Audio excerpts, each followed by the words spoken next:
Welcome back. It's time for the news schmooze. Well, that was heavy. I need it. But looking at you, Lou, you don't look like yourself. Look at my glasses. You're still harping on that? Because this makes it like... Look at the logo. They're the same glasses. I know, but on the logo, that's perfect. But on you...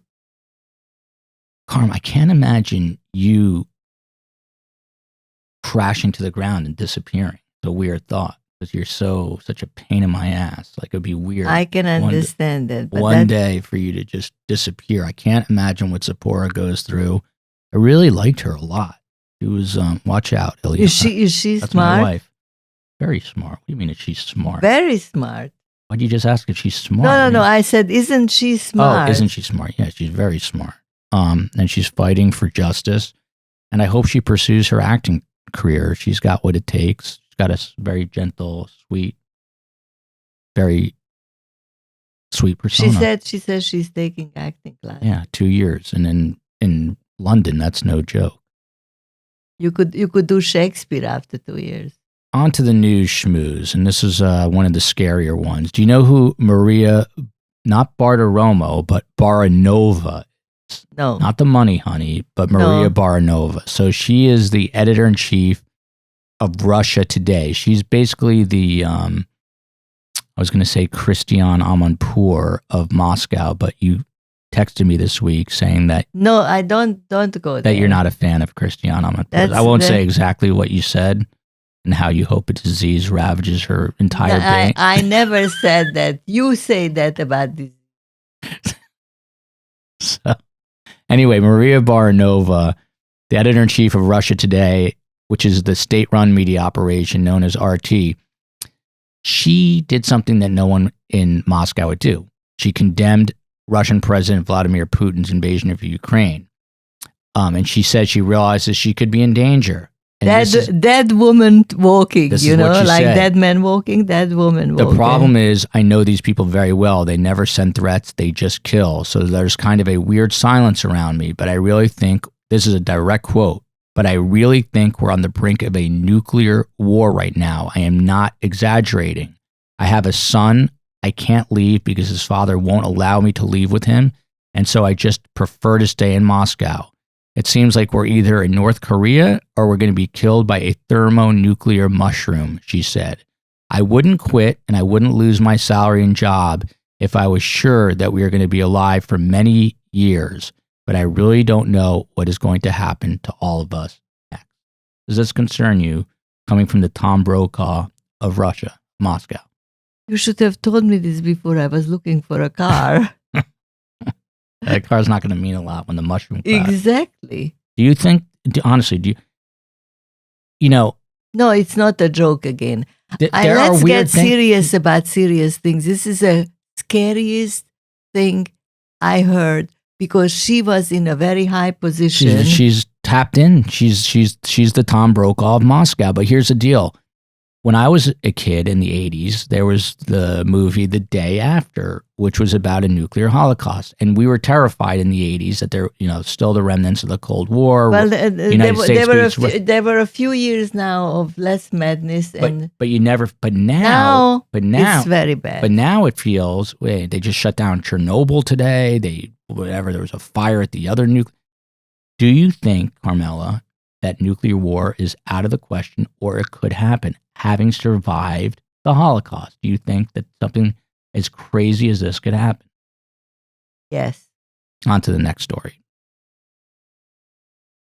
The juror in the Ghislaine Maxwell case, and out this week, just by coincidence, on Surviving the Survivor, is William Steele, who had a relationship, let's put it that way, with Ghislaine Maxwell.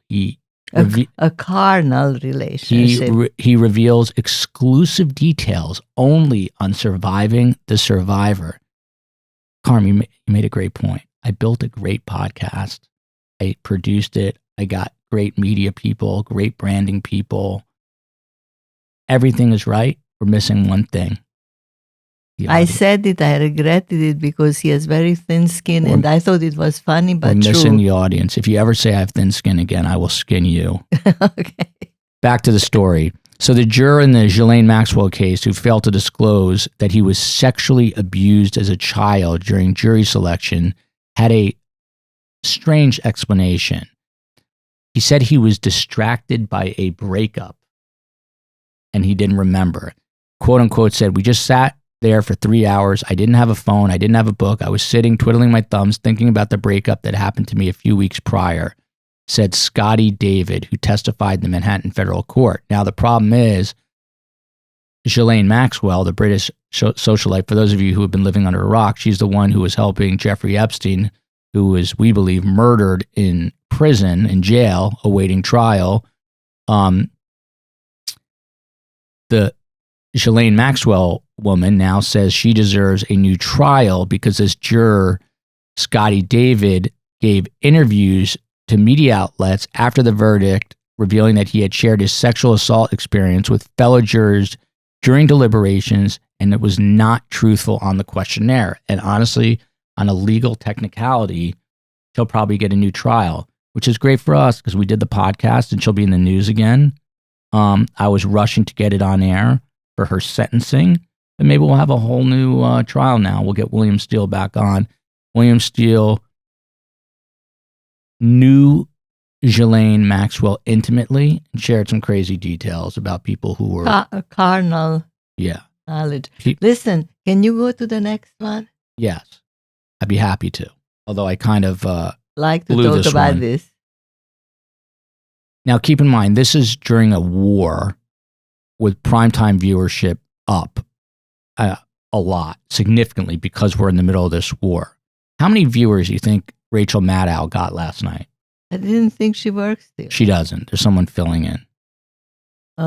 In a country of 390 million people. Less than 1 million. 1.7 million. Jake Tapper. Less than Maddow. 1.4 million. Anderson, the stutterer Cooper. Who is in Ukraine. I have to say this. Lviv, Ukraine, yes. But may I say something? He is in Ukraine and he looks like this. You're squinting your eyes. He's so worried. Wait a second. Yeah. He's in Lvov. Yeah. Lvov is right Lviv, on the... I believe. Okay. It's on the Polish border. It's on the Polish border where nothing ever happens. Yeah. And he stands there in his scarf. And the Four Seasons constructed a hotel for him for his arrival. Anyway, no. I cannot stand phoniness. If you want to be in the Ukraine, you should go to Kyiv. Go to Kyiv and report. Or don't pretend that you are in this completely quiet. You don't have a helmet on your head. I don't want to hear from you. Even the big guys at Fox News. How much? What do you think Sean Hannity had? No. I want to know how much did Anderson Cooper? Yeah. He had 1.4 million. Okay. And that's in not a lot. Out of 390 million Americans. The reason I bring that 330 million, unless we multiply during the COVID. The reason I bring it up, Mr. Beast, YouTube, 98 million subscribers, many videos, 100 million views. He's branched out, started a hamburger, made $100 million in his first 15 months. What's the point of this, Karm? This podcast is where it's at, right here, branding ourselves. Old media is dead. This is new media. We got to figure out how to get an audience. We're going to have a brainstorming session. We got to pivot a little bit. I don't know. I have an idea how start to get interviewing an audience. dwarfs. I don't know what it takes. You know how will dwarf is also politically correct. Little people. It's height challenged. I got people. news for you, Karm. It's going to be more work for you. You're going to have to start height challenged people. Vertically challenged. But let me tell you. You know how we can have a more audience? Mm-hmm. Just two little tiny details. Yeah. Replacing me and replacing you with somebody talented.